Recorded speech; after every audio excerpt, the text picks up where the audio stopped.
tanda orang yang merasa cukup dengan Allah sebagai Tuhannya ada 3. Pertama, ar-ridha anillah. Dia ridha dengan apa yang ditetapkan oleh Allah Subhanahu wa ta'ala. Dia ridha. Dia diberi Allah taat sehingga bisa tahajud, sehingga bisa baca Quran, sehingga bisa sabar, bisa syukur. Dia ridha.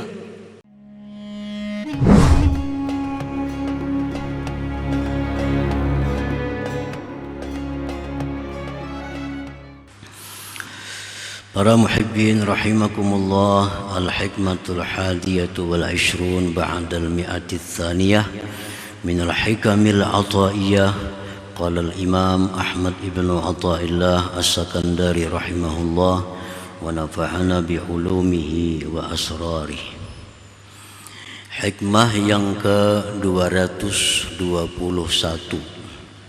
dari Al-Hikamil Athaiyah, berkata Imam Ahmad ibn Athaillah as-Sakandari rahimahullah, la tatlubanna baqa'al waridat ba'da an basatat anwaraha wa auda'at asraraha falaka fillahi ghina an kulli syai'in wa laysa yughnika anhu syai'. Artinya, janganlah engkau menghendaki tetapnya itu warid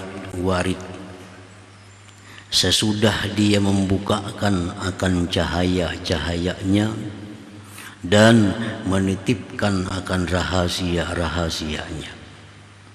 Maka bagi engkau itu pada Allah terkaya dari tiap-tiap sesuatu, dan tidaklah bisa mengkayakan akan engkau daripada Allah oleh sesuatu. Para muhibbin rahimakumullah, ini hikmah yang ke-221 masih berhubungan dengan hikmah yang sebelumnya, yaitu membicarakan masalah warid.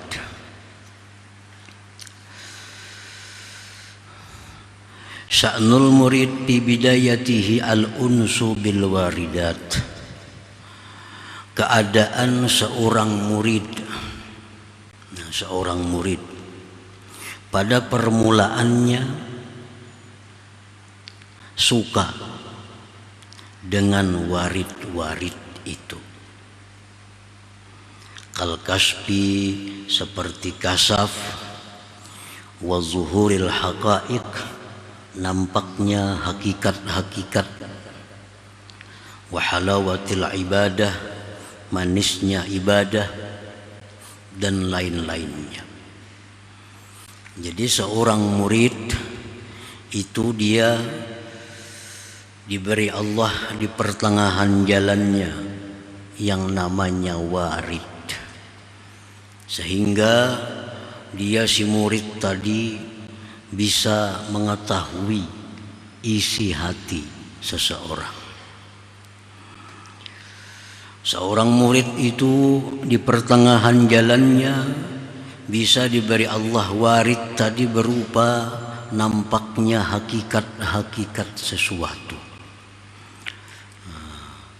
Dia mengetahui bahwa rahasia daun ini adalah bisa mengobati penyakit ini.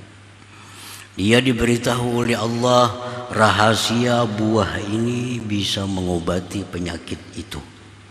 Nah, di pertengahan seorang murid dalam perjalanannya itu diberi Allah yang namanya warid atau yang tersebut tadi.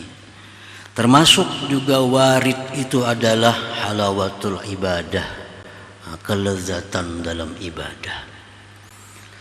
Nah, para muhibbin rahimakumullah, termasuk juga mimpi-mimpi yang bagus. Mimpi bertemu Rasulullah sallallahu alaihi wasallam, mimpi-mimpi yang indah, termasuk warid. Itu bisa diberikan Allah kepada seorang murid di pertengahan perjalanannya menuju ma'rifat kepada Allah Subhanahu wa ta'ala.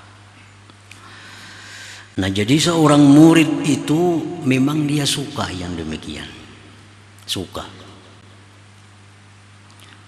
Bisa mengetahui isi hati orang, tahu bahwa daun sirih ini bisa mengobati macam-macam penyakit. Dia jinak dengan yang demikian itu. Nah, warid seperti itu bisa menjadi penghalang seorang murid tadi bila mana dia sudah suka dengan itu. Nah, dia suka, dia bangga, dia gembira diberi Allah yang demikian. Nah, akhirnya seorang murid ini terputus jalannya menuju Allah karena dia asik, dia menikmati pemberian-pemberian Allah berupa yang demikian tadi, sehingga lupa tujuan yang sebenarnya adalah mengenal Allah Subhanahu wa ta'ala. Sebagaimana itu disebutkan dalam hikmah yang ke-20, ma aradat himmatu salikin indama kushifa laha illa wanadathu hawatibul hakikah alladhi tatlubu amamak. Nah, jadi seorang murid itu di pertengahan jalannya dia diberi Allah kelebihan-kelebihan. Di waktu itu ada yang berseru bahwa itu bukan tujuan engkau. Tujuan engkau itu di depannya. Nah, tujuan engkau itu di depannya. Disitulah yang sebenarnya engkau cari, ma'rifat kepada Allah Subhanahu wa ta'ala. Bukan hanya berupa yang demikian tadi. Para muhibbin rahimakumullah. Jadi orang misalnya khalwat sekian hari atau sekian bulan, dia lupakan dunia, dia isi waktu dengan ibadah kepada Allah di bawah bimbingan gurunya, beribadah kepada Allah sampai sekian bulan dia khalwat. Nah, itu bisa diberi Allah warid tadi. Bisa diberi Allah warid berupa kasab, doanya makbul. Itu sebagai fitnah cobaan bagi dia. Apakah dia menyenangi itu, maka dia akan terhenti jalannya. Nah. Tetapi warid itu bisa pula mengantarkan dia kepada ma'rifatullah. Nah, jadi yang namanya kasab, yang namanya mengetahui hakikat-hakikat itu bisa jadi penghalang jalan, tapi bisa pula mengantarkan dia kepada ma'rifatullah. Bila dia senangi itu warid tadi, maka jadi penghalang.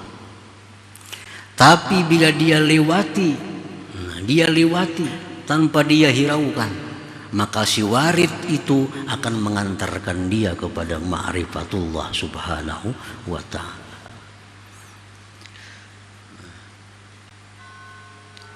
Nah, oleh karena yang demikian tadi, warid tadi bisa jadi penghalang, bisa jadi pengantar menuju ma'rifatullah. Nabbahal imam bihadil hikmah biqaulihi, maka Imam Ahmad ibnu Athaillah menjagakan, mengingatkan kepada seorang murid tentang warid itu. Nah, sebuah warid apabila mengantarkan seseorang kepada ma'rifatullah, maka namanya warid itu adalah membuahkan sesuatu buah yang dikehendaki, yang baik. Tapi bila warid itu menjadi penghalang seseorang menuju kepada ma'rifatullah, maka warid itu akan menjadi bencana kepada dirinya. Seperti kisah minggu yang lalu, kisah Musa As-Samiri, kenapa sesat dari jalan Allah padahal dia diberi Allah warid. Siapa lagi Bal'am bin Ba'ura, kenapa dia sesat sampai matinya dalam keadaan tidak membawa iman? Karena terlina dengan warid itu, terlina dengan pengetahuan-pengetahuan yang diberi Allah kepadanya, yang mestinya itu mengantarkan dia menuju kepada ma'rifatullah. La tatlubanna baqa'al waridat iza afadat lakal ubudiyyata lillah wal ma'rifata bih wa la tahzan ala faqdiha li'annaha hamilatun laka hadhil fawaid fa idza awsalat ilaika ma kana fiha fala tatlub baqa'aha kama la yutlabu baqa'u sa'il barid idza ballagha risalah. Janganlah engkau wahai murid menghendaki warid itu tetap sesudah dia memberikan faidah kepada engkau, menjadikan diri engkau itu hamba Allah yang sebenarnya, sesudah dia itu memberikan faidah kepada engkau ma'rifat kepada Allah.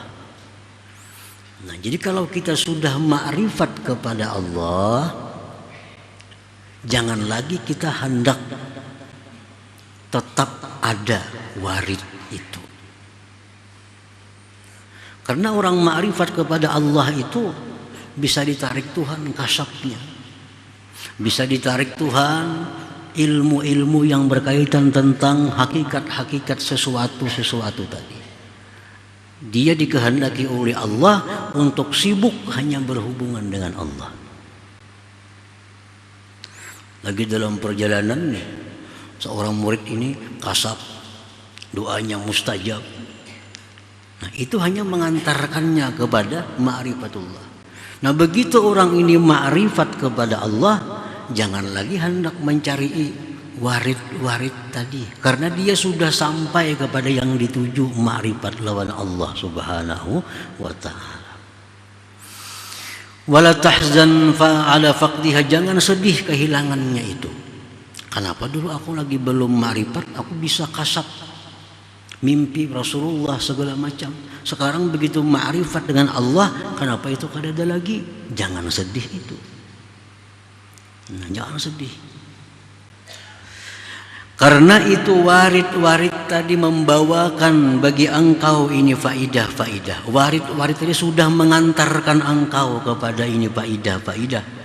Bila mana dia sudah menyampaikan kepada engkau sesuatu yang ada padanya, jangan kamu minta, jangan kamu kehendaki tetapnya dia.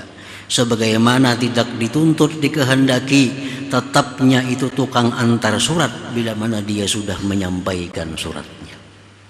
Jadi warid itu laksana tukang surat, tukang pos. Nah, tukang pos. Bila sudah inya menyampaikan surat kepada kita, inya bulik jangan sedih. Karena bukan itu yang dimaksud. Yang dimaksud adalah isi surat itu. Yang dimaksud isi surat. Namun kita asik melayani tukang pos, kada baca lagi surat itu kena. Nah, jadi warid kasab, doa mustajab waktu perjalanan seseorang itu laksana tukang pos yang mengantarkan kita kepada ma'rifatullah. Kalau sudah ma'rifat kepada Allah, kada usah lagi diurus itu. Nah, para muhibbin rahimakumullah, falaka fillahi ghina an kulli syai' waqtifa, maka engkau itu sudah cukup dengan Allah dan sudah terkaya dengan Allah dari segala sesuatu. Kita sudah berhadapan dengan Allah, sudah muhadharah dengan Allah Subhanahu wa ta'ala. Buat apa lagi kita mengurusi kasab, mengurusi ubat ini apa, ubat itu apa. Ini kita sudah berhadapan dengan Allah dan itu sudah terkaya dari tiap-tiap sesuatu, sudah cukup dari tiap-tiap sesuatu. Nah, para muhibbin rahimakumullah, al-waridat antajat al-ma'rifata billah wal ma'rifatu billah antajatil ghina wal iktifa billah. Warid-warid tadi, mimpi-mimpi indah, mimpi-mimpi yang bagus, geritik-geritik hati yang bagus, kasab, doa mustajab, itu akan membuahkan ma'rifat lawan Allah. Ma'rifat kepada Allah itu membuahkan terkayanya, tercukupinya seseorang dengan Allah Subhanahu wa ta'ala. Nah, para muhibbin rahimakumullah. Jadi intinya yang dicari adalah bahwa agar kita ini merasa cukup Allah itu sebagai Tuhan kita. Kita hendaknya merasa kaya bahwa Allah itu adalah Tuhan kita. sehingga kita tidak membutuhkan kepada orang lain selain daripada Allah Subhanahu wa ta'ala. Nah, itu inti yang kita cari di dalam hidup ini. Kita terlalu banyak ketergantungan kepada selain Allah. Akhirnya kita dibebani oleh Allah mengurus sesuatu itu. Kita tergantung dengan harta, tergantung dengan segala macam, tergantung dengan kedudukan. Akhirnya dibebani Allah mengurusnya demikian. Andai kata kita hanya tergantung kepada Allah, Allah akan mencukupi segala yang kita maksud, yang kita kehendaki. Nah, jadi dengan Allah itu sudah terkaya. Para muhibbin rahimakumullah, dalam Al-Quran Allah berfirman, wa kafa billah waliya, cukuplah dengan Allah bahwa Dia mencintai engkau. Cukup. Artinya kalau Allah itu sudah mencintai kita, kita kada perlu peduli dengan orang lain cinta atau kada. Yang lain sarik kah, anti kah, pro kah, kontra kah, kada jadi soal kalau sudah kita ini dicintai oleh Allah Subhanahu wa ta'ala. Lebih baik kita mengurus ini bagaimana caranya supaya kita dicintai oleh Allah, daripada mengurus supaya dicintai si fulan.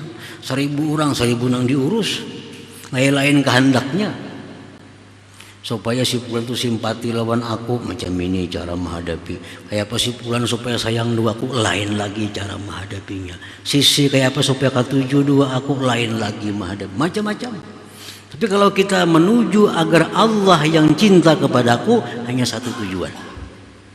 Cukuplah Allah sebagai orang yang mencintai kita. Cukuplah Allah. Yang lain pada Allah kada perlu diurus. Ima cinta kepada kita, benci kepada sarahnya. Yang penting kita dicintai oleh Allah Subhanahu wa ta'ala. Wa kafa billahi waliya. Nah, para muhibbin rahimakumullah, Rasulullah SAW bersabda, iza ahabballahu abdan nada Jibril, inna Allah yuhibbu fulan fa'ahibbah fayuhibbuhu Jibril fayunadi Jibril bi ahli sama, inna Allah yuhibbu fulan fa'ahibbuhu fayuhibbuhu ahlu sama, thumma yudha'u lahul qabul bil ard. Apabila Allah mencintai seseorang hamba, Allah sayang lawan fulan nih, sayang Tuhan, Allah panggil Jibril.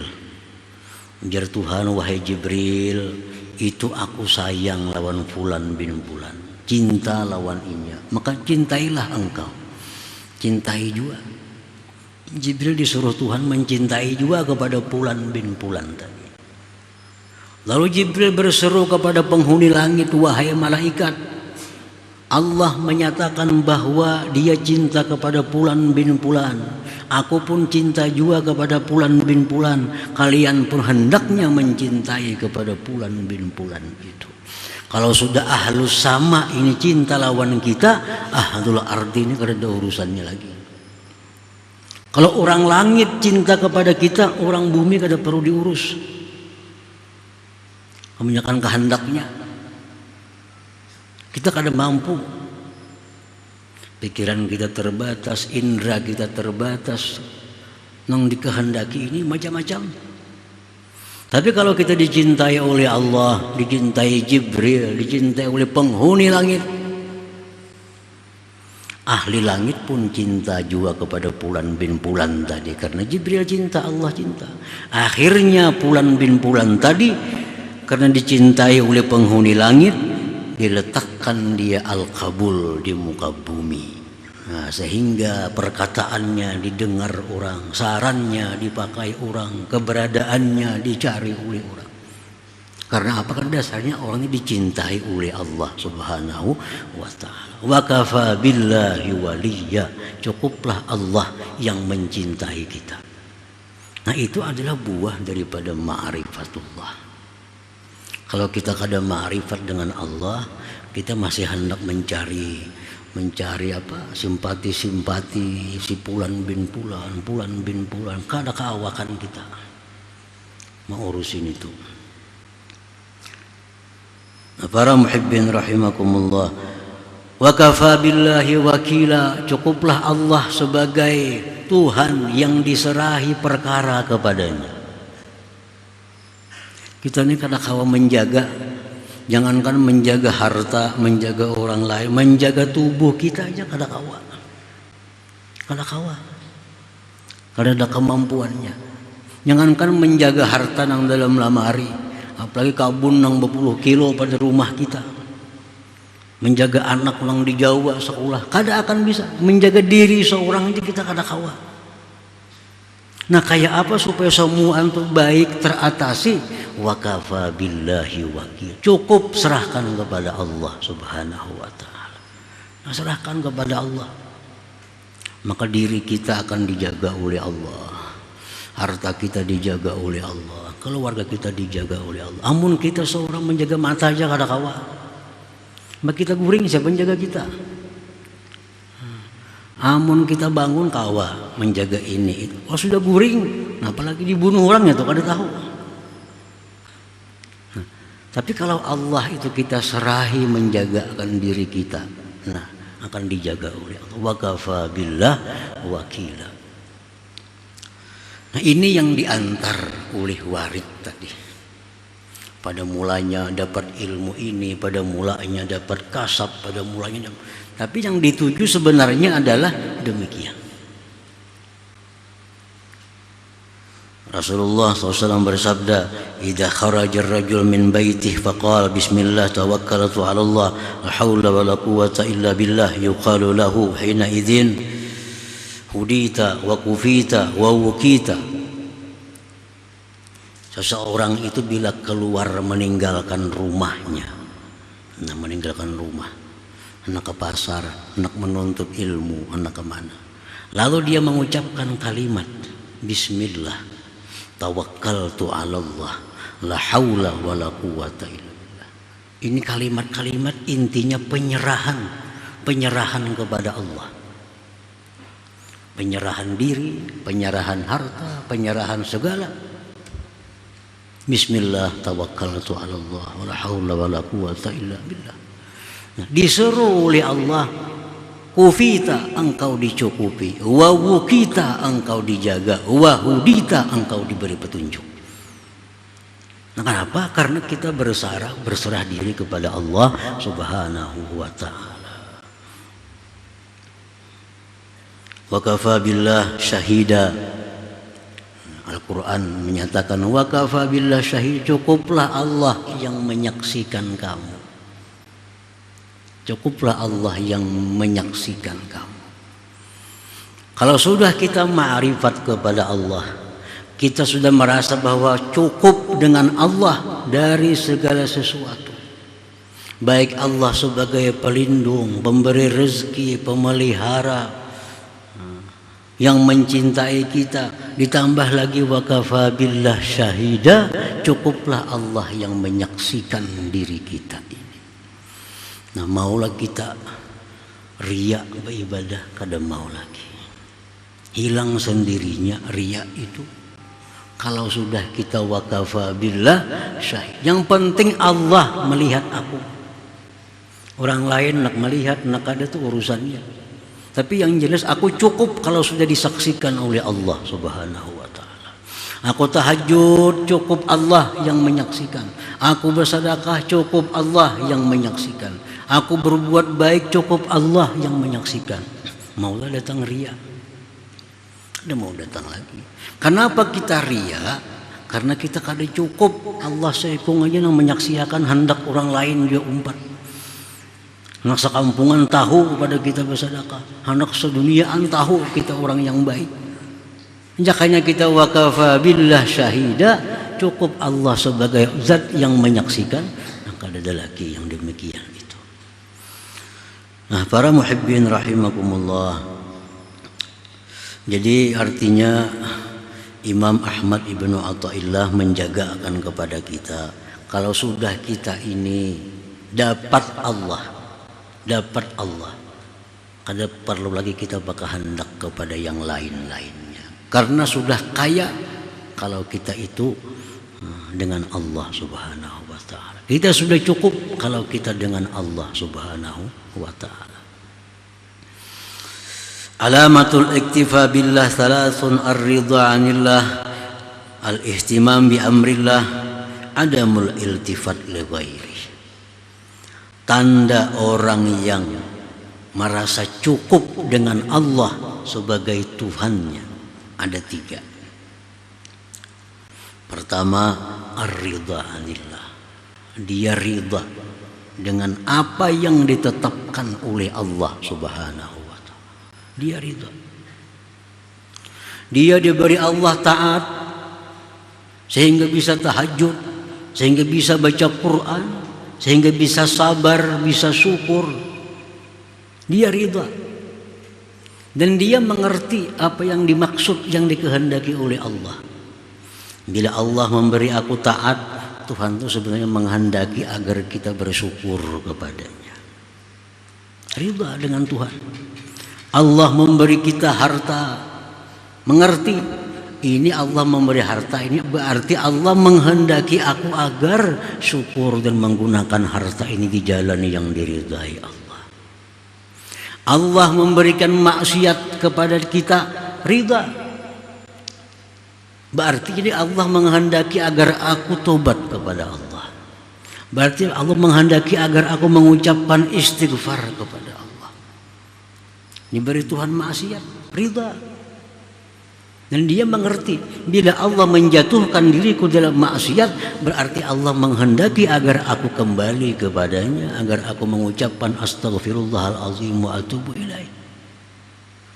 Diberi Tuhan musibah lain, dia ridha dan mengerti yang dimaksud Allah bahwa agar dia sabar, karena dengan sabar itu akan mendatangkan kebaikan-kebaikan yang banyak pada dirinya. Nah, itu orang yang sudah cukup dengan Allah sebagai Tuhannya. Yang kedua, al-ihtimam bi amrillah, mementingkan perintah Allah. Nah, karena dia merasa bahwa hanya satu Allah, cukup dengan Allah, maka perintah Allah pun diutamakannya dari perintah-perintah yang lainnya. Perintah Allah pun diutamakannya dari perintah-perintah yang lainnya. Karena dia menganggap hanya Allah satu-satunya Tuhannya. Allah yang menjaganya. Hanya satu Allah yang memberiku segala-galanya. Maka perintah Allah pun dipentingkannya dari perintah-perintah yang lainnya. Nah, yang ketiga, adamul iltifat li ghairih, kada menoleh kepada selain Allah. Ya tadi, kalau sudah Allah tahu, apa yang lain tahu. Kalau Allah sudah cinta, apa lagi yang lain cinta. Kalau sudah Allah menjamin, buat apa yang lain lagi menjamin. Al-iktifa billah, adamul iltifat li ghairi, kada menoleh lagi kepada yang selain Allah Subhanahu wa ta'ala. Nah, para muhibbin rahimakumullah, jadi itu adalah merupakan kesimpulan tujuan hidup seorang hamba. Hendaknya bahwa hamba itu sebelum meninggalkan dunia ini, hendaknya dia sudah sampai kepada kedudukan ini, yaitu merasa cukup bahwa Allah sebagai Tuhannya. Nah, perjalanan itu ialah perjalanan tariqah, melalui macam-macam jalan, melalui cobaan-cobaan, rintangan-rintangan, yang akhirnya dia akan sampai ke suatu titik di mana dia merasa bahwa cukup bagiku hanya Allah Subhanahu wa ta'ala. Nah, selanjutnya hikmah yang ke-222 insyaallah ta'ala.